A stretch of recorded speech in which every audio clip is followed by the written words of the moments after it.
Have you ever questioned the integrity of those who swear to protect and serve?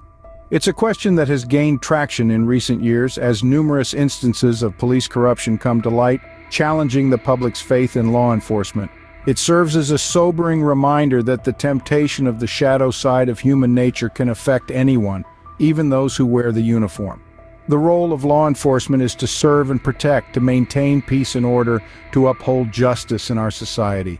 But what happens when the very individuals tasked with this responsibility are the ones breaking the rules?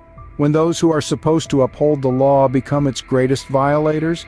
Consider the tragic case of Tyre Nichols. Pulled over for a routine traffic stop, Nichols was brutally beaten by the very officers sworn to protect him. He later succumbed to his injuries. The officers responsible, who ironically were also black, lacked supervision, professionalism, and a basic regard for human life, according to Sonia Pruitt, a retired police captain and founder of the Black Police Experience. This case, just like the infamous Rodney King beating in 1991, serves as a chilling reminder that we still have a long way to go in terms of police reform. Such instances of corruption and brutality aren't just isolated incidents, they are symptomatic of a much larger issue. They highlight a deeply rooted problem within our law enforcement agencies, a culture of corruption that is often overlooked or brushed under the rug. But it's not all doom and gloom. The swift action taken against the officers involved in the Nichols case, their immediate dismissal and subsequent criminal charges, is a step in the right direction. It demonstrates that accountability is possible and that no one, not even those in uniform, is above the law. Now let's delve into some of the most notorious instances of police corruption in America. Our first stop on this dark journey takes us back to the 1970s, to the case of Frank Serpico. The story of Frank Serpico is a tale of courage and integrity in the face of rampant corruption. An officer in the New York Police Department, Serpico dared to stand against the tide, exposing widespread corruption within the force. Serpico joined the NYPD in the early 60s and quickly noticed that many of his colleagues were on the take. Bribes and kickbacks were a common part of the job, and Serpico was under constant pressure to participate in these illegal activities. But he refused to join the ranks of the corrupt, and instead became a whistleblower. His decision to expose the corruption was not without cost. Serpico faced ostracism, threats, and even attempts on his life from his fellow officers. Yet he stood firm, testifying before the Knapp Commission in 1971 about the rampant corruption in the NYPD. His testimony was instrumental in bringing about much-needed reforms within the department. The aftermath of his actions was a mixed bag. On the one hand, his revelations led to significant changes in the NYPD, including the establishment of the Internal Affairs Division to investigate police corruption. On the other hand, Serpico was seen as a traitor by many of his peers. He was shot during a drug bust under suspicious circumstances, and he eventually left the police force in the United States altogether. The tale of Serpico serves as an upsetting example of the bravery required to oppose corruption, particularly when one is up against a system that frequently shields its own. His deed set a precedent for future federal police agencies to follow, leading to increased openness and accountability in the New York Police Department and elsewhere. Frank Serpico's case was a landmark, but sadly not an end to police corruption. Fast forward to the 1990s and we find ourselves in the midst of the Rampart scandal. This was a time marked by a shocking revelation of widespread corruption within the Los Angeles Police Department's Rampart Division. The scandal broke out in the late 90s when over 70 police officers were implicated in misconduct, which encompassed an array of offenses from drug dealing and planting evidence to racial profiling, use of excessive force, and even perjury. The scope of the corruption was so immense that it resulted in more than 100 convictions being overturned. One of the key figures in this scandal was Officer Rafael Perez. A supposed protector of the law, Perez was found guilty of stealing 8 pounds of cocaine from the police evidence locker. His conviction led to a plea agreement where he implicated his colleagues in various acts of corruption.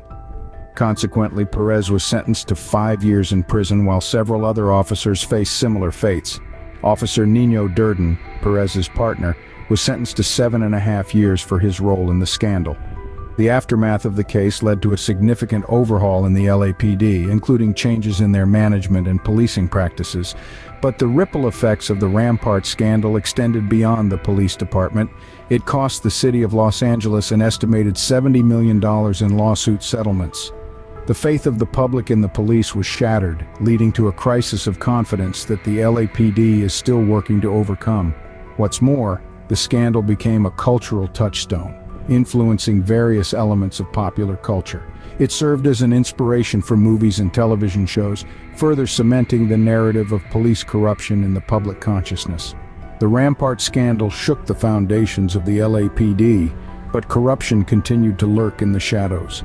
This dark chapter in the history of law enforcement in the United States serves as a wake-up call of the necessity of maintaining constant vigilance and reforming our institutions of justice.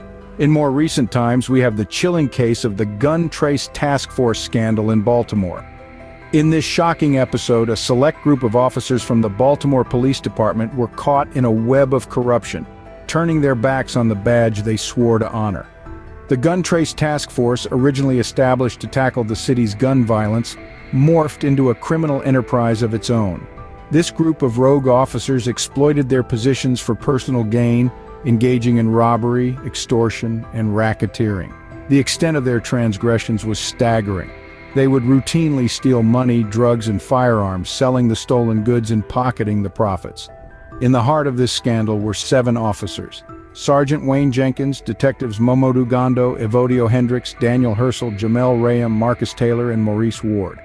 Their actions were not just isolated incidents, but a systemic pattern of abuse and corruption, leaving a trail of mistrust and fear in the community they were supposed to serve.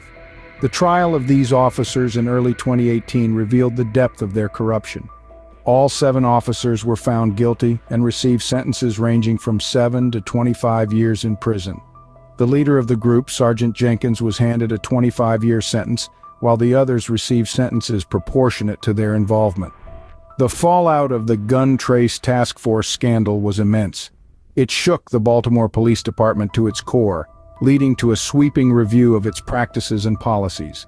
The scandal tarnished the department's reputation, eroding public trust and confidence. The city was left grappling with the reality of systemic corruption within its law enforcement, a wound that would take years to heal. The Gun Trace Task Force scandal was a grim reminder that corruption can infiltrate even specialized units. It underscored the urgent need for reform, transparency, and accountability in police departments across the nation. It's a reminder that even those entrusted with the power to uphold the law can sometimes be the ones to break it. Our final case, and perhaps one of the most disturbing, is the recent Tyre Nichols case. This case unfolded in the heart of Memphis, where a routine traffic stop turned into a fatal encounter. Tyre Nichols, a black man, was pulled from his vehicle by officers who then subjected him to a brutal assault. They sprayed him with pepper spray and attacked him with a barrage of strikes, kicks, and punches. Tragically, Nichols succumbed to his injuries 3 days later. The officers involved in this case were swiftly fired from the Memphis Police Department. Criminal charges were filed against them, marking a departure from the usual police union defense often seen in such cases. The Memphis Police Association did not defend the officers' actions, an unusual move that perhaps signifies a shift in attitudes towards such egregious misconduct. The officers, both of whom were black, faced the full force of the justice system. Their sentencing was seen as a clear message to law enforcement that such brutality would not be tolerated. However, the exact details of their sentencing remain undisclosed due to ongoing legal proceedings. This case had a profound impact on the Memphis Police Department and the community it serves. Sonia Pruitt, a retired police captain and founder of the Black Police Experience, highlighted the lack of supervision, professionalism, and regard for human life displayed by the officers involved in the Nichols case. She called for federal legislation to address dangerous policing issues and for accountability of corrupt police officers. The Tyre Nichols case reverberated across the nation, drawing comparisons to the beating of Rodney King in 1991. In the fight against police corruption and for police reform, it was a sobering reminder of how far we still have to go. The tragic loss of Tyre Nichols brought the issue of over-policing and deaths of black individuals into sharp focus once again. The Tyre Nichols case is a stern warning that the fight against police corruption is far from over. These cases are but a few examples of the deep-seated corruption that can exist within law enforcement. From Frank Serpico blowing the whistle on rampant bribery in the New York Police Department to the shocking revelations of the Rampart scandal in Los Angeles. We've seen the audacious criminal enterprise of Baltimore's Gun Trace Task Force, and most recently, the tragic and unnecessary death of Tyre Nichols at the hands of those sworn to protect and serve. There is a systemic problem here, and it goes much beyond a few bad apples in each of these cases. It's clear that we need comprehensive changes within our law enforcement agencies, from improved oversight and accountability to robust training that emphasizes the sanctity of every human life. It's also essential that we address the underlying societal issues that contribute to this cycle of corruption. We need to foster trust between law enforcement and the communities they serve and ensure that justice is served equally, regardless of one's race or socioeconomic status. As we continue to seek justice and accountability, one question remains: how many more cases of corruption remain hidden in the shadows?